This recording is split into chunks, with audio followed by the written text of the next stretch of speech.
홍정화 후보자님 고생 많습니다. 이게 이제 청문회를 보면서 좀 느끼는 소회부터 먼저 좀 말씀을 드리고 질의를 했으면 좋겠는데요.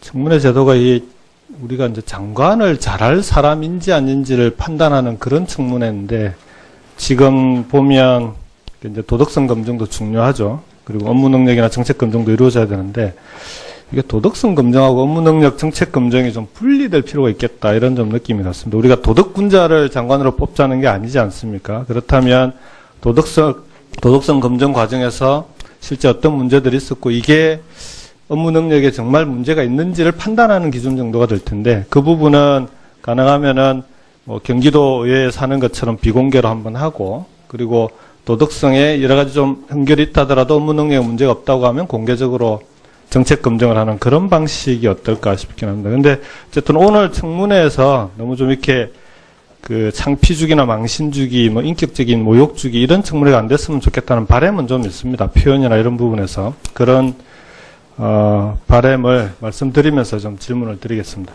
지금 계속 의원님들께서 질의하시는 게 이제 그 정여와 관련해서는 제가 볼 때는 세 가지가 있는 것 같습니다. 하나는 정여 과정에서 세금을 다 내셨다고 하는데, 그렇다 하지만 어쨌든 이게 우리 서민들의 정서와는 거리가 있는 건 좀 사실인 것 같습니다. 그러니까 세금의 문제가 아니라 어린 자녀에게 그에게 정여가 이루어졌다는 그 자체가 서민들의 좀 상대적 박탈감이라든지 그런 좀 상식과의 거리, 이런 부분들이 아무래도 국민들로부터는 좀 따가운 비판의 소지가 있는 거 아닌가 싶습니다. 그 부분은 후보께서 좀 겸허하게 받아들이실 필요가 있다, 이렇게 생각을 하고요.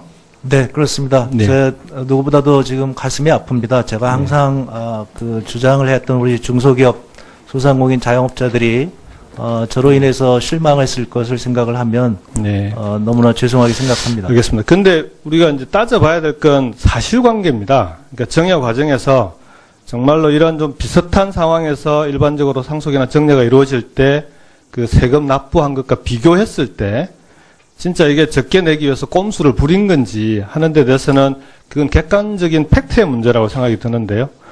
지금 내용을 보게 되면은 전체 실거래가 정여액이 37억 5천만 원, 그리고 세금을 11억 1,500만 원을 내셨고, 그 중에 정여세를 9억 9천만 원을 내셨습니다. 홍 후보자님 가족들이. 그러니까 실효세율로 약 26.5% 정도 되고요. 근데 이게 국세청에서 낸 자료 중에 최근 9년 동안 재산을 정여했던 사람들 중에 상위 10%의 사람들이 정여세를 평균 얼마나 냈는지를 보니까 실효세율이 16.6%입니다. 그러니까 일반적으로 다른 사람들이 내는 세금보다는 실제로 이번 과정에서 더 내신 건 맞는 것 같아요. 그래서 이게 정여 과정에서 뭐 세금을 적게 내기 위해서 꼼수를 부리고 이런 차원은 아닌 것 같고요. 두 번째로 이제 조금 사람들이 이해가 안 되는 것 중에 하나가, 그러면 이게 이제 따님께서 세금을 낼 때 그냥 그걸 정여해주고 정여세까지 포함해서 정여해주고 깔끔하게 처리하면 될 텐데 왜 모녀간의 금전 소비대차 계약을 맺어가지고 또 그걸 이자를 내고 하는 그런 방식을 했냐. 이제 이 부분에 대해서 사람들은 조금 의아해하는 부분이 좀 있는 것 같아요. 이 부분에 대해서는 왜 그렇게 하신 거죠?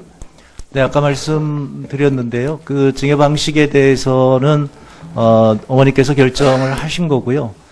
그리고 나서 최대한 증여세를 내달라고 요청을 했더니 이런 방식을 사용한 것 같습니다. 그런데 그 취지는 아직 그 미성년자이기 때문에 현금을 다루기가 쉽지 그렇죠. 않은. 향후에 임대소득이 계속 들어올 텐데 그게 그대로 그냥 재산으로 돼서 네.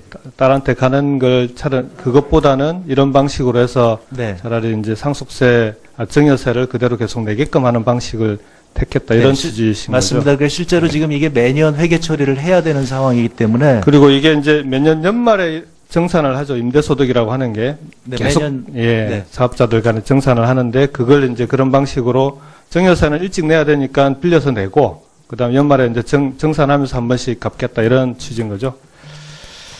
알겠습니다. 저는 그렇게 보면은 이번 정여 과정에서의 무슨 의혹이나 뭐 큰 문제가 있는 건 아닌 것 같은데, 처음에 말씀드렸던 대로 요 자체가 부의 대물림을, 그리고 상속세와 정여세 인상을 주장해왔던 후보의 그간의 은행하고의 국민들이 볼 때 약간의 괴리감 같은 걸 좀 느끼는 것 같습니다. 그 부분에 대해서는 함께 좀 지적을 드리고요. 근데 인상을 주장을 해오셨는데, 그리고 19대 국회에서 이거 추진도 하셨잖아요. 왜 안 됐죠? 네, 당시 정부 여당에서 반대를 했기 때문에 안 됐는데요. 저는 앞으로도 이 상속증여세 인상은 꾸준히 추진을 해야 된다고 생각을 합니다. 그것이 우리 경제의 건전한 성장을 위해서 꼭 필요하다고 생각을 합니다. 예, 김경수 의원님 수고하셨습니다. 저 후보자님께 제가 좀 지적드리고 싶은 게 있어서요. 여기서 물론 저도 개인적으로 장모님에게 어머니란 표현을 쓰긴 하는데 정확하게 여기서는 그 사실관계 듣는 시청자 이 국민들께서 시청하고 계시기 때문에 장모님이라고 분명히 해주시면 좋겠다는 거고, 그다음에 두 번째 아까 자꾸 이 여러 의원님들이 따님이 어머니하고 모녀 간의 채무채권 관계에 있는 거에 대한 지적이 있는데, 아까 몇 번 후보자께서 언뜻 비추기에 지금이라도 할 수 있으면 그냥 아예 한 2억 5천 정도를 증여해서 현금 증여를 해서 그냥 해소할 것처럼 언뜻 비추신 것 같은데, 그렇게 하실 생각도 있으신 거예요? 가능합니까 그게? 저희도 지금 굉장히 이게 불편하고 저희한테 뭐 조금의 이득도 되지 않는 방식이기 때문에요. 만약에 뭐 그렇게 할 수 있습니다. 네. 예. 네, 충분히 가능한 방식입니다. 그래서 하시겠습니까, 그럼? 네, 원래 목적이 지금 이 미성년자에게 그 소득을 이렇게 쌓이는 것을 방지하기 위한 건데요. 이미 다 알려지고 이랬기 때문에 이제 뭐 어쩔 수 없지 않나 싶습니다. 그러면 그 처리하는 것이 지금 내는 것이 오히려 저희로서도 더 편하다는 말씀을 올리겠습니다. 그러면 이 자리에서 지금 우리 청문회장에서 그렇게 아예 현금을 한 2억 5천 정도 증여를 해서 이 모녀 간의 채무채권 관계를 해소하겠다 이런 뜻인가요? 예, 그렇게 알겠습니다. 네, 그렇게 하겠습니다. 네. 네, 알겠습니다. 다음은 김도우 위원님 질의해 주시기 바랍니다. 아니,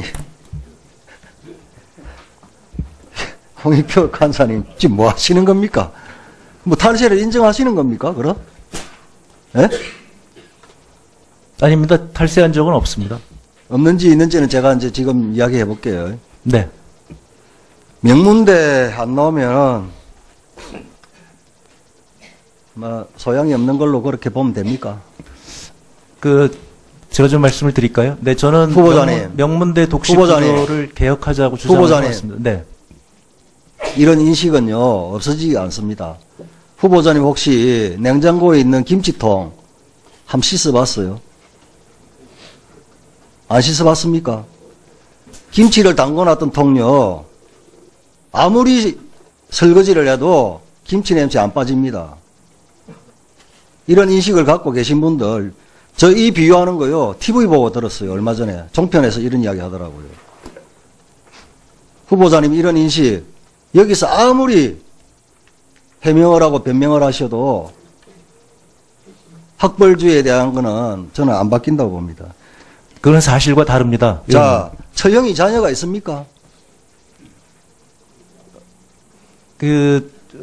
그것은 처형의 문제이기 때문에 제가 거론하는 것이 적절치는 않다고 생각을 합니다. 아니, 처형께서 자녀가 왜 그러냐면 후보자는 말씀하시기를 장모님께서 손녀에게 꼭 정려를 해주고 싶어서 이렇게 쪼개기를 했다고 하시는데, 그러면 처형은 왜 4분의 1을 가져가고 부인은 쪼개기를 했냐, 그걸 묻고 싶은데, 뭐 처형이 뭐 자녀가 있는지 없는지 굳이 안 밝힌다면 그쪽은 쪼개기를 못했고 여기는 쪼개기를 했다 이거네요. 그래서 의원님께 개인적으로 자, 말씀드리겠습니다. 자, 저는 따님에게 간 2억 2천의 증여세 포탈, 리모델링 할 때 소유자인 따님이 부담해야 할 7천만 원에 대한 증여세 포탈, 이렇게 규정을 합니다.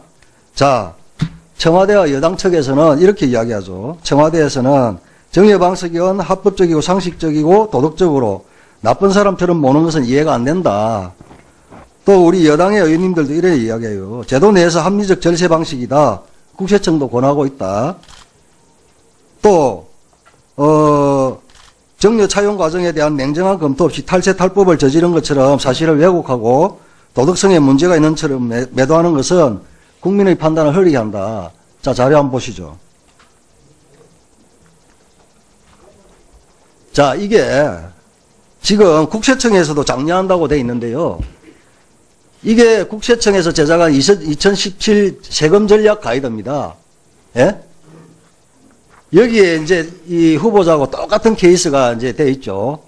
자녀에게 부동산이나 주식 등을 정려하는 경우 정여세는 정여를 받는 자녀가 납부해야 되는데 자녀가 소득이 없으면 세금을 납부할 능력도 없다. 현금으로 받으면 현금으로 납부하면 되지만 부동산이나 주식을 정여받으면 이를 처분하지 않는 한 세금 납부할 방법이 없다. 안 낼 수도 없다. 결국 부모가 대신 납부하게 된다. 이와 같이 자녀를 대신하여 납부한 정여세는 부모가 또다시 정여한 것으로 보므로 당초 정여한 재산가에게 대신 납부한 정여세를 합산하여 추가로 과세한다. 이게 국세청에서 세금 전략 가이드라고 공식적인 책자에 나와 있는 내용이에요. 딱 떨어지는 거예요. 예? 의원님, 이 경우는 지금 말씀하신 경우랑 조금 다릅니다. 금전 소비 대책을 했기 때문에. 아니요, 저기 소득이 발생합니다. 예? 지금 임대소득이 발생하기 때문에. 임대소득이 발생한 내가 이제 지금부터 그 이야기를 할게요. 네. 자, 정여는 법률적으로 일방적 법률행위예요. 따님이 일방적으로 권리만 얻고 의무를 지지 않기 때문에 법률적으로 유효한 법률행위입니다. 오케이, 정여됐어요. 임대차 계약, 그 다음에 그 부인과 따님의 금전소비대차 계약은 우리 대한민국 법률로 무효입니다. 알겠습니까? 아무리 금전소비대차 계약을 체결하고 이자를 줬다 안 줬다 이거는 이해가 안 되는 거예요. 그래서 다시 원점으로 돌아가면 내가 금전소비대차 계약서도 봤거든요. 이게 금전소비대차 계약이 유효하려면은 서울가정법원에서 특별대리인을 선임해가지고 여기에 서명이 들어가야 돼요. 이거는 종이 쪽에 불과한 거예요. 무효예요. 원점으로 돌아가면 이 국세청 자료대로 정여세 포탈을 한 거예요. 마치겠습니다.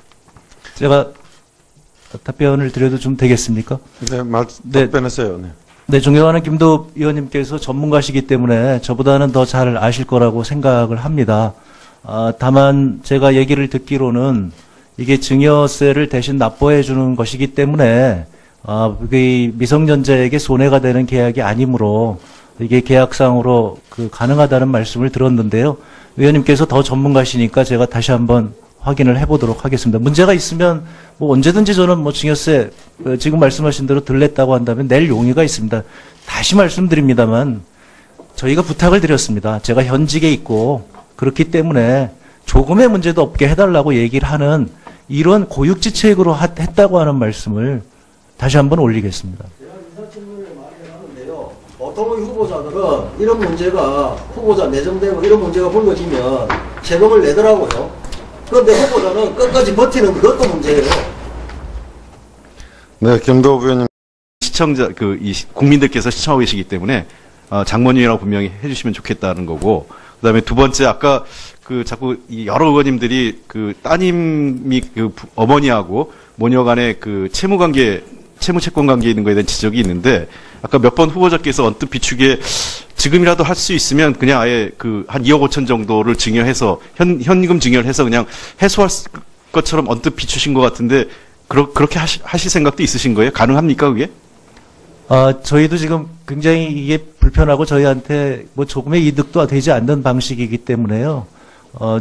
만약에 뭐, 그렇게 할 수 있습니다. 네. 예. 네, 충분히 가능한 방식입니다. 그래서. 하시겠습니까, 그럼? 네, 원래 목적이 지금 이 미성년자에게 소득을 이렇게 쌓이는 것을 방지하기 위한 건데요.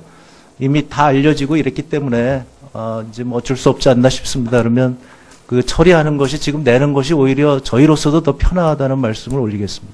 그러면 이 자리에서 지금 우리 청문회장에서 그렇게 아예 현금을 한 2억 5천 정도 증여를 해서 이 모녀 간의 채무채권 관계를 해소하겠다 이런 뜻인가요? 예, 그렇게 알겠습니다. 네, 그렇게 하겠습니다. 네. 네네, 알겠습니다. 다음은 김도읍 위원님 질의해 주시기 바랍니다. 아니,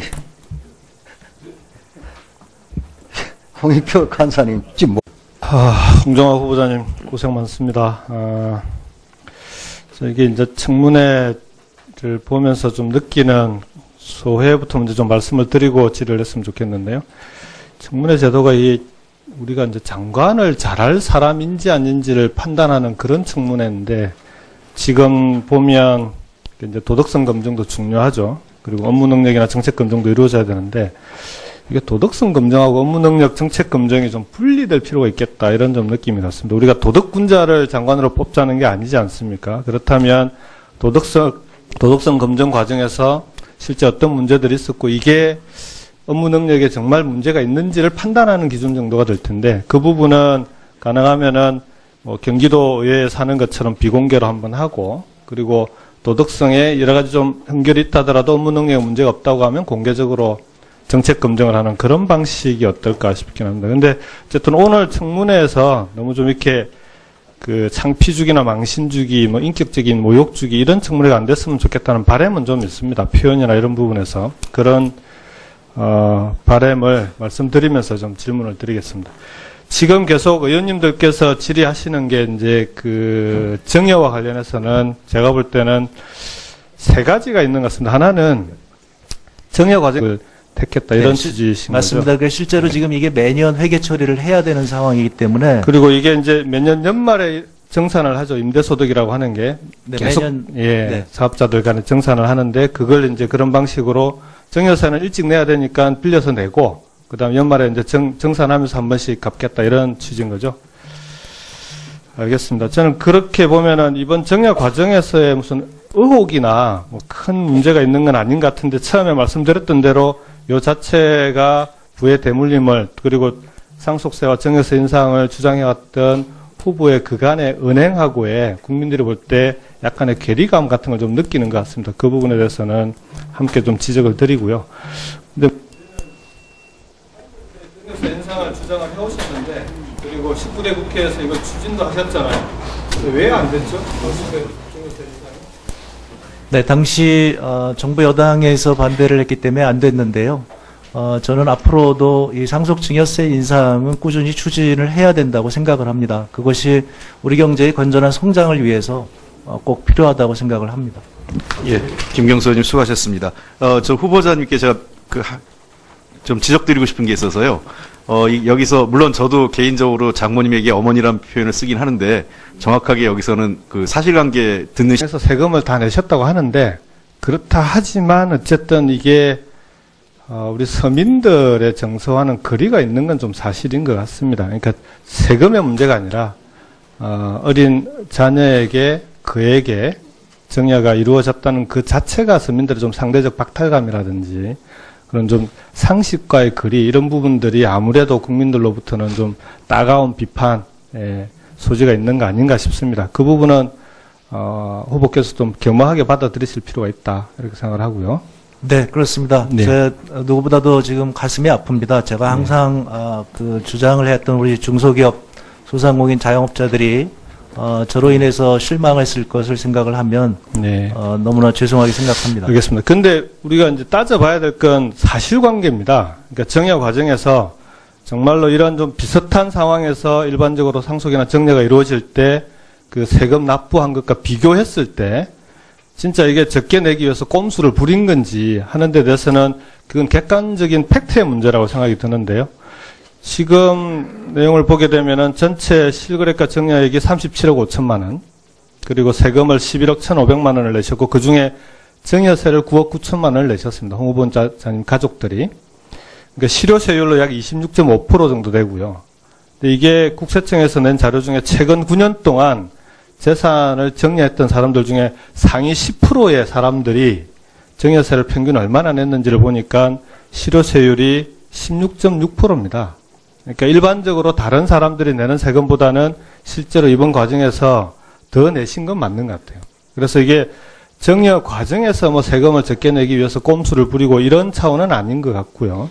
두 번째로 이제 조금 사람들이 이해가 안 되는 것 중에 하나가 그러면 이게 이제 따님께서 세금을 낼 때 그냥 그걸 정여해주고 정여세까지 포함해서 정여해주고 깔끔하게 처리하면 될 텐데 왜 모녀간의 금전 소비대차 계약을 맺어가지고 또 그걸 이자를 내고 하는 그런 방식을 했냐. 이제 이 부분에 대해서 사람들은 조금 의아해하는 부분이 좀 있는 것 같아요. 이 부분에 대해서는 왜 그렇게 하신 거죠? 네, 아까 말씀드렸는데요. 그 증여 방식에 대해서는 어머니께서 결정을 하신 거고요. 그리고 나서 최대한 증여세를 내달라고 요청을 했더니 이런 방식을 사용한 것 같습니다. 그런데 그 취지는 아직 그 미성년자기 때문에 현금을 다루기가 쉽지 그렇죠. 않은. 향후에 이제 임대소득이 계속 들어올 텐데 그게 그대로 그냥 재산으로 돼서 네, 딸한테 가는 걸 그것보다는 이런 방식으로 해서 네. 차라리 이제 증여세를 그대로 계속 내게끔 하는 방식.